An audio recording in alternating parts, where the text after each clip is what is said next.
hey lad, to do some strength coaching of a youth softball team, age 12 to 15. I see lots of knee pain among them, usually before we've even begun the first session. Is this typical? Any advice? You do see this quite a bit in young males, especially when they're growing. Sometimes they have like Osgood Schlatters in their knee, which if you just leave it alone and don't irritate it, would generally go away. The recommendations for Osgood Schlatters is just don't irritate it, and it's seen that be quite successful. Is just don't do the things that make it worse. But what you often see as well is that usually around that age, the teenagers start to lose their default mobility and they start to get a lot tighter. They start sitting a lot more. They're in school for longer. They're probably in their desk for longer. They're probably like this for most of the day now, sitting on their phone.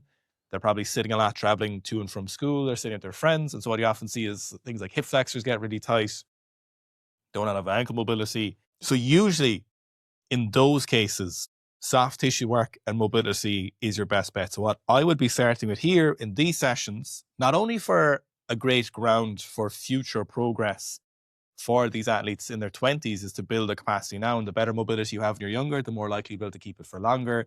Is I would, to be honest, if you're seeing such a high incidence among them, I'd be starting with mobility and soft tissue work on the quads, hamstrings, calves, get them rolling their quads with a barbell, get them doing every session, get into VMO, up along the quad, outside the quad, vasta lateralis, all that good stuff, and make that the most of the session. And you should see, I would suspect, some of that knee pain reducing, because a lot of times in younger athletes like that, it's often just lack of mobility, and then they're trying to do explosive movements. If they're softball, they're probably sprinting quickly. They're trying to get strength training.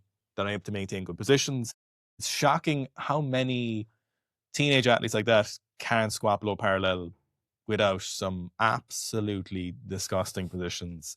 And I'd say your main job here is probably to get mobility first, suppleness of tissue going, and I'll go to bat with anyone on that, especially this age group. That would be probably your best bet. And then strength training allowing you try and obviously progress what you can progress. And this might take 3 months, and not everyone might do it because they mightn't progress and they mightn't do what they need to do, but you just have to do your best with them and show them the way and the homework to do.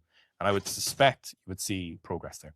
Yeah, I coach an under 14s team at the moment for a bit of an off season, just doing S&C with them once per week. Tight quads are incredibly common. Tight quads are also incredibly common in the senior athletes we have all the time. As Owen said, you're sitting all the time. Couch stretch, as much mobility as you can get them to do, and then make it a habit. So every warm-up should be the same. If you have pain points within the squad or within the team, your warm-up should address that. Your cool-down should address that. And it just becomes part of that training that they do all the time. If they have tight quads, they go and do a couch stretch. If they have tight hamstrings, they're going to do this. They know how long they're going to do it for because you're going to do it multiple times per week with them.